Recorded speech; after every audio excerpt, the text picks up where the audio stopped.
ජය වේවා එදා මම කිව්වා වගේම අද අපි ජෙනරේෂන් වෝයි එකේ දෙවැනි එපිසෝඩ් එක කන්ටිනියු කරන්න හදන්නේ මගේ වැඩසටහන් මාලාවේ. එදා මම කිව්වා අපි ක්‍රිකට් ගැන තමා මම කතා කරන්න හිතාගෙන ඉන්නේ කියලා. ඇත්තටම අපි පොඩ්ඩක් හිටින්කොත් අපි මේ කතා කරන්නේ ඕනෑම අපි කතා කරන ඕනෑම මාතෘකාවක් ගත්තොත් මේ මාතෘකාවට අදාළව පරණ ජෙනරේෂන් එකයි අලුත් ජෙනරේෂන් එක අතර තියෙන ගේම නැත්තම් හැප්පීම පරණ ජෙනරේෂන් එක කියලා මම කියන්නේ. අපේ පරණ පරම්පරාව මගේ පරම්පරාව Gen X එක Y and Y එක. එතකොට දැන් අපි ඒගොල්ලොන්ට තියෙන ප්‍රශ්නේ තමයි Gen Z එකත් එක්ක තියෙන අලුත් 2000න් පස්සේ පොඩි උන් කියලා අපි කියන්නේ. දැන් ඕක ලොකුම මාතෘකාවක් නෙමෙයි දෙගොල්ලෝ හැප්පෙන ක්‍රිකට්. හරිද? දැන් ක්‍රිකට් කිව්වහම හරිද? ඇත අමුතුවෙන් කියන්න ඕනේ නෑනේ. දැන් අපේ පරම්පරාවේ උන් වෙල ටික කියන්නේ කියන්නේ සෝෂල් මීඩියා වල හැලිලිය මෙතන මේ මීත වැලලෙන්න හද කියන කාරණා දීපයක් තියෙනවා. ඒ මොකද්ද? අපි ඒ කාලේ ගහපු ක්‍රිකට් එක මුන් දන්නවා. අපේ කාලේ ප්ලේයර්ස්ලා මෙහිමයි. දැන් ඉන්නේ ලෝන්තිය. මුන්ට පාරක් ගහන්න පුළුවන්ද? අර හින්දල සනල ගහපුවා දැකපු නැති උන්ට මෙව්ව හොඳයිලු. මේ ක්‍රිකට් එහෙමයි දැන් යකෝ මේ සනතුත්නේ පොඩි උන් ටිකත් එක්ක කාලයක් තිස්සේනේ එකේ මේ ධෛර්යය දාන්නේ මේ ටීම් එක ගොඩ ගන්න පුළුවන්ද කියලා බලන්න සහ ඒ මිනිහත් විශ්වාස කරනවා මුන්ට ටැලන්ට් එකක් තියෙනවා. ටැලන්ට් එකක් තිබ්බත් නේද මොකක් හරි ප්‍රශ්නයක් තියෙනවා කියලා. නමුත් ඒ මිනිහට අපේ උන් ටිකම් බයිනවා මුදුලට යට වෙලාලු අරකලු මේකලු දැන් මේ වැඩක් කරන්න හැදුවත් වැරදි. බිහිමයි. අපිට ඇත්තම දැන් ඇත්තම කතාව දැන් සනජ්ජය සූර්යත් අතීතය අමතක කළා තමයි මේකට ඇවිල්ලා තින්නේ. ඒතකොට අපේ පරණ ප්‍රේක්ෂකයෝ ටික අතීතේ කරේ තියාගෙන උන් තාමත් අතීත ජීවත් වෙනවා. හරිද? එහෙම කියලා ගන්න ක්‍රීඩාව ගින්න ඉස්සරහට යනවා. එතකොට ක්‍රීඩකයෝ කවදා හරි ඒ කාලේ ක්‍රීඩක ගහපුවා සදා අමරණීය විදියට හරි නැති වෙලා යනවා. ඉතින් ඒක ආයෙවිල්ලේව ගහන්න බෑ. දැන් සනට්ට අරවින්දට ඇවිල්ලා ක්‍රිකට් ගහන්න බෑ. හරිද? මෙහෙමයි අපිට හොඳ කම්පිටිටිව් ක්‍රිකට් එකක් අපි ගැහුවා. හරිද? මේ කතා කරන මමත් මගේ S2කින් 85 ඉඳලා 2014 වෙනකන් ඒක S2කින් අත්විඳලා තියෙනවා. එතකොට දෙම්මී ඉන්න අපේ අලුත් පරම්පරාවේ කියන්නේ 2000න් පස්සේ පොඩි උන් ටික දැක්කේ 2015න් පස්සේ ක්‍රිකට් එක. හරිද?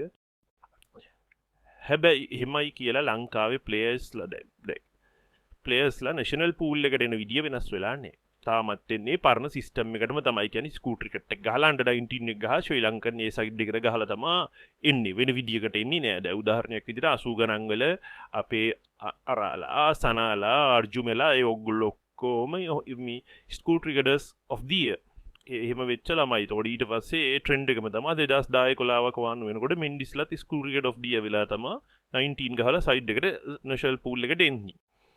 දැන් ඇත්තටම කිව්වම මේ සභාපතිට ගෙදර ගිහිල්ලා මේ ප්ලේයර්ස්ලා වඩාගෙන ඉන්න බෑ. එතකොට එහෙම එකක් මෙතන නෑ.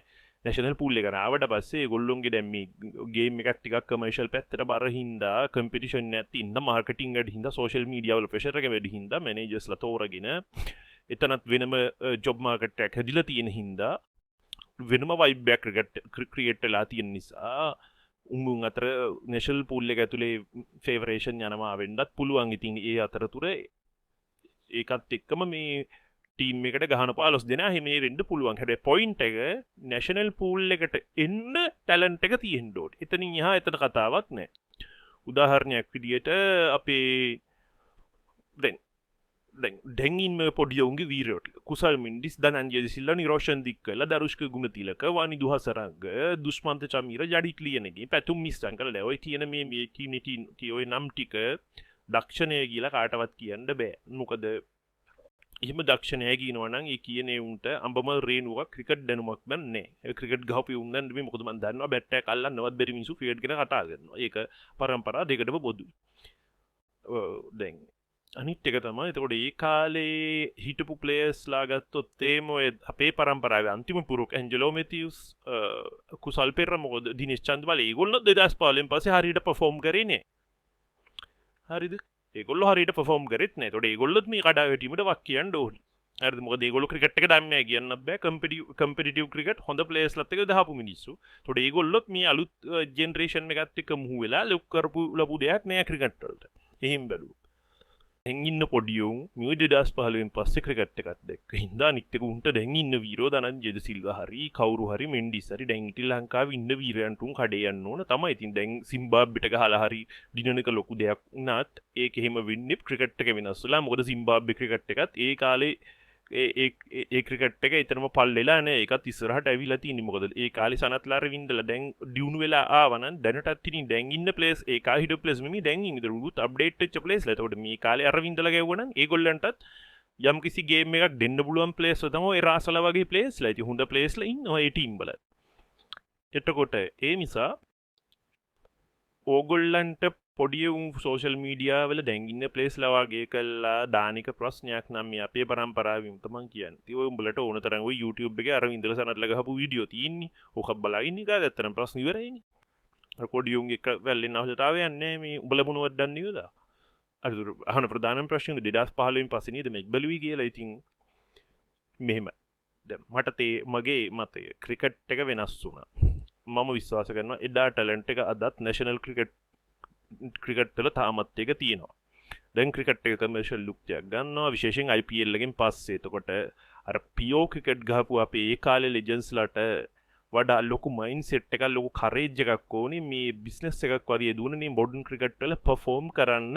විශේෂයෙන් මේ සෝෂල් මීඩියා ප්‍රෙෂර් එකත් එක්ක සහ මේ ලෝකෙ වටේම දුවන ෆ්‍රැන්චයිසින් ක්‍රිකට් එකයි මේ මාකටින් එකත් එක දුවන්නේ. දැන් දියුණු රටවල් ගත්තොත් ඉන්දියා සවුත් ඇෆ්‍රිකා ඕසිලා මේ ප්ලේයර් මේ රටවල් සහ විශේෂයෙන් ඉන්දියාව අපි අල්ලපු රට ගත්තොත් ඒ ටැලන්ට් එක සහ ඔය මයින්ඩ්සෙට් එක දෙකම තියෙන පොටෙන්ෂල් එකත් එක්ක තමයි ප්ලේයර්ස්ලා පූල් එකට ගෙනල්ලා තින්නේ.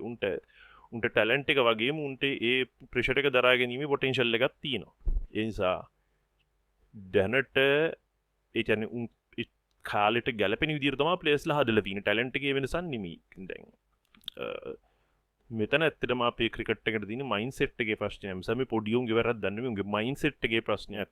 මිසක් ඇත්තටම ටැලන්ට් එකේ ප්‍රශ්නයක් නෙමෙයි. ජය වේවා. අලුත් එපිසෝඩ් අපි එහෙනම් අලුත් එපිසෝඩ් එකකින් නැවත හමු වෙමු. ජය වේවා.